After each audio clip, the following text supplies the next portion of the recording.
Hi fire signs, Aries, Leo, Sagittarius, Ascendant, Sun, Moon, Venus, Rising, and those cross-watching. Welcome to your Tarot Love Messages. Today we're going to take a look at and see what are their intentions towards you. Okay, so this is for those of you that are romantically involved with someone.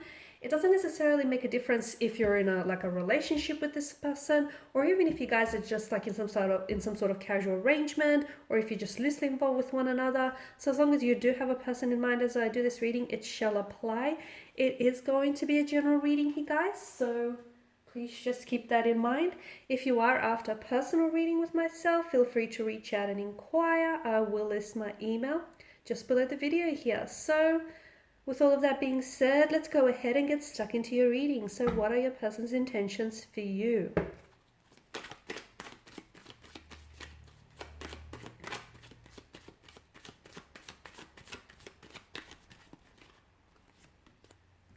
Okay, you have the High Priestess here,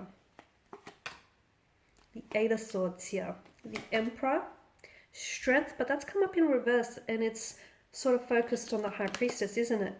You have the Two of Cups here and the Seven of Swords. Okay, we've got some interesting cards here. Now, to begin with the High Priestess, she's definitely urging for you to trust your intuition, okay? So even if you're in a relationship, but if you have any doubts, hesitations or reservations around this relationship, then it's important for you to listen to those intuitive nudges that you get, because they're not just there to entertain you, they're there to guide you, and they're trying to communicate something to you. So for instance, if you feel like you can't trust your partner, or you can't trust what they say, or if you feel like something doesn't add up, maybe it's because a truth is being left out of the equation. So first and foremost, you need to really listen to your intuition when it comes to what is it that they intend for you and for this connection, and what are their motivations. So if you feel like you're only involved with someone because, or if you feel like they're only involved with you because they just want to, it sort of helps pass the time by, and it's a good distraction, and if that's what your intuition is trying to communicate, then there may just be some truth to it. So it's very important to listen to whatever it is your intuition he tries to communicate, even if whatever it is it's trying to communicate to you is not something you want to hear. Now, on the flip side of the coin, if you feel really good about this connection, if you trust what you feel, and if you trust that your person's intentions are pure, and their motivations for this connection are pure, then listen to your intuition as well. Tap in and chew in, because again, your intuition is trying to confirm to you that, yes, this is a good thing, and yes, this is something that you should, commit to. So whatever your intuition is saying, and, you don't all have the same intuition, you clearly are not all the same person, and you don't all deal with the same situation. So whatever your intuition is telling you, it's probably right. Now, the Eight of Swords here, there's definitely a stuckness. I don't know that this person, for some of you, you are involved in a friendship, and you're seeing this person is a friend, but you want them to become something more, right? You see them romantically here, but I feel like there's someone here that holds back. Maybe they don't necessarily see what you see, okay? Maybe they're scared to move forward romantically. And this is especially for those of you that are involved in a friendship and you want to turn things romantically, okay? You want for romance to blossom within that friendship. I feel like your person is scared to move forward. They are scared to jeopardize the relationship, the friendship here. So if you do go romantic with them, they're scared if things won't work out. It's not that they're preempting the worst. They're just being realistic about it. What if it doesn't work out? What will that do to your relationship? Will it jeopardize your relationship? Will that mean things become really uncomfortable to the point where the two of you just fade out and no longer speak to each other? Basically, I feel like they do value you and they don't want to lose you as a friend. So especially for those of you that are, once again, in the situation where you're, friends, but you want to be a little bit more than that. So your person is definitely scared of moving forward here in that manner, purely because I feel like there's a lot of insecurities, fears, and anxieties that hold them captive, okay, that prevent them from moving forward. There's also that insecurity or anxiety over losing you as a friend, or jeopardizing that friendship. And they're also not sure how the two of you would pair romantically here. Definitely a stagnated sense of energy. Maybe your person does have emotionally insecure. They're emotionally insecure, so insecurity issues. Because I feel like you're not necessarily like to me, it feels like the growth of this connection is stunted. It's stagnated. It's not moving. And that's because your person's energy is very blocked and it's very reserved and it's very stagnated. But I'm also seeing that there is, because of the blindfolds here, are you not seeing the situation for what it is, or are they not seeing all the potential that this connection has? So someone within this connection, be it you or them, is not seeing something, okay? They're not seeing something. Maybe you're not seeing the red flags.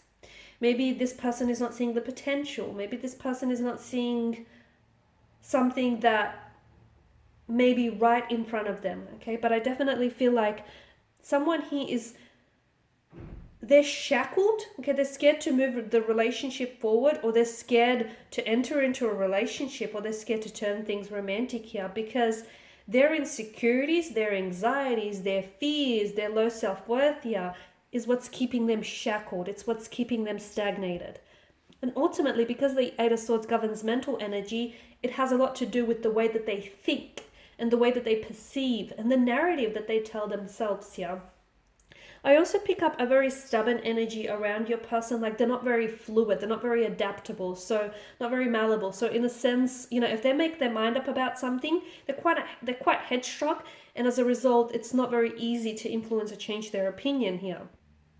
Strength reverse, I pick up like a weakness within the energy, or like a low confidence in adequacies, a lot of self-doubt, insecurities. That's what I'm picking up in your person's energy. And I feel like those are the very things that prevent this person from being in a relationship, okay, or entering into a relationship, or pursuing things with you romantically. There's a lot of insecurities within their energy here, a lot of self-doubt here. This person doubts themselves too much, too much.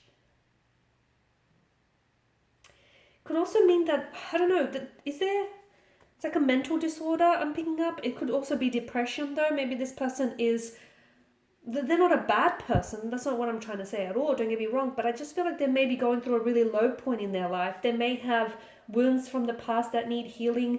They just may not be in the best emotional state, maybe not in the best position to have a relationship. There's also that to consider as well. There's some sort of unhappiness or depression coming up for around the energy, and also sort of accounting for the reason why the two of you aren't in a relationship, or why the two of you aren't progressing things, or why there isn't forward momentum, but instead a stagnation here.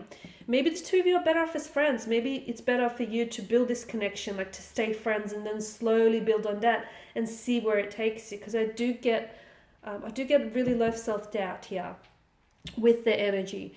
Now, the Seven of Cups, not the Seven of Cups, the Seven of Swords here also. This is like, there's something going on here. You got the 7 and the 8. I don't know if there's miscommunication, there's misunderstandings. I don't know if there's a deception or a disloyalty here, a lack of a lack of faithfulness here. There's something fishy going on here. Because often this card does like denote betrayal and deception here, but it could also be lies, trickery, scheming here, sneakiness here.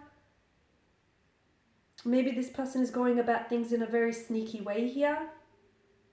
Maybe this person is trying to escape a problem here that he or she is facing, or that the two of you are facing, without necessarily dealing with the problem. It could be that as well. Maybe this person feels like they've gotten away with something, but they haven't, and something here is going to catch up with them. This is what I feel. So maybe they're not being dishonest with you. Maybe they're being dishonest with themselves here. There is something about, I just feel like I can't quite put my finger on it. There's something here that it feels a little bit like they're a little bit of a tricky kind of energy. There's something going on with them. And I feel like either they're not being entirely honest with you, or they're not being entirely honest with themselves here. Okay, guys, and this is your reading. Thanks for watching and listening. Please show your support by subscribing to the channel, liking, sharing, commenting. I'll be sharing with you more tarot love messages, so feel free to stay tuned and check out the other videos on my channel. Thanks again for all of your support. Those of you interested in a personal reading, feel free to connect. Bye for now.